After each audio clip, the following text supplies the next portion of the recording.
प्रेम शुक्ला, क्या अजीत पवार फिर से बीजेपी के साथ आ रहे हैं क्या? प्रेम शुक्ला,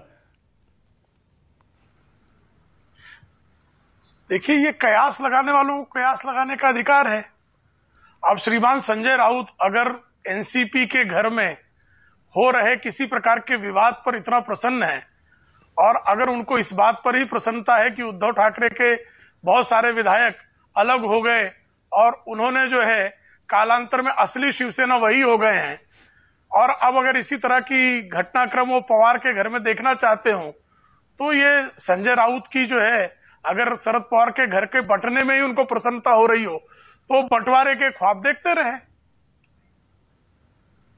अच्छा, प्रेम शुक्ला के पास हर सवाल का 10 पन्नों का जवाब होता है, लेकिन जहां उन्हें पता है ना कि बोलने से बात इधर उधर निकल जाएगी, वहां 4 लाइन का जवाब दिया है। अरे मैं सीधा पूछ रहा हूं प्रेम शुक्ला आपसे, बताइए ना, कह दीजिए स्वागत है, आप तो प्रवक्ता हैं बीजेपी के, कह दीजिए अजीत पवार का स्वागत है, पहले भी हमारे साथ आ चुके हैं। देखिए, भारतीय जनता पार्टी उसके हमारी विचारधारा को जो स्वीकार करके आएगा, हम तो 18 करोड़ से अधिक सदस्यों वाली पार्टी है ही।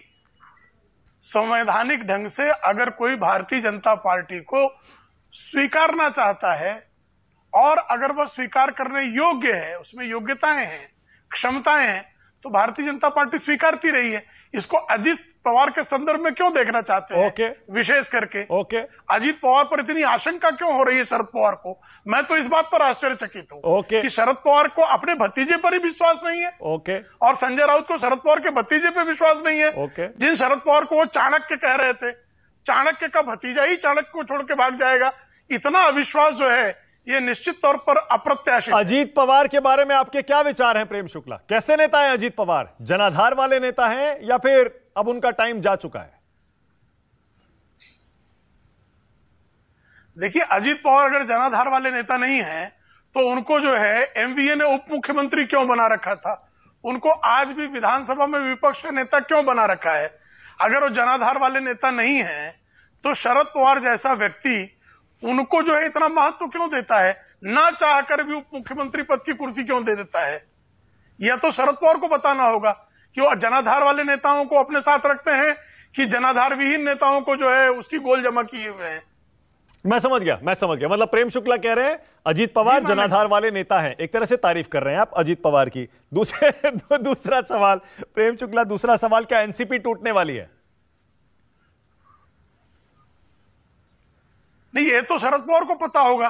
उन्होंने बहुत सारी पार्टियां तोड़ी हैं, उन्होंने कांग्रेस तोड़ी, उन्होंने शिवसेना तोड़ी, उन्होंने बहुत सारी पार्टियों को अपने जीवन काल में तोड़ा है।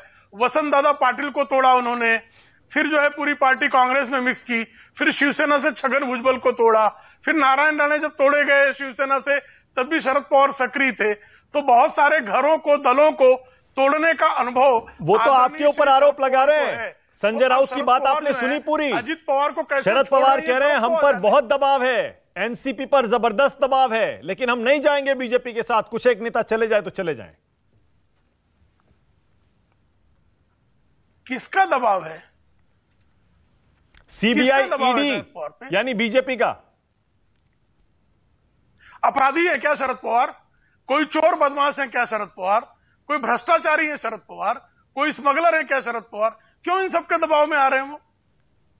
शरद पवार तो अच्छे राजनेता हैं मेरी दृष्टि में, उनको दबाव में आने की आवश्यकता है। वो कह रहे हैं एनसीपी के नेता दबाव में है, सीबीआई, ईडी से आपने ऐसा दबाव डाल रखा है पार्टी को तोड़ने के लिए। कौन उनके पास चोर है वो बताएं ना, उनके पास कौन भ्रष्ट है, कौन चोर है जो दबाव में? सीबीआई ईडी के दबाव में कौन आएगा?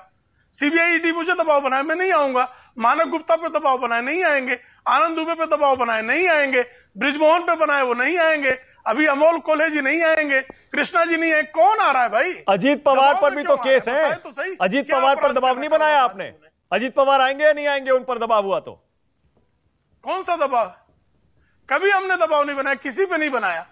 भारतीय जनता पार्टी कभी किसी पे दबाव नहीं बनाती। अच्छा, अब दबाव हटा लिया क्या प्रेम शुक्ला?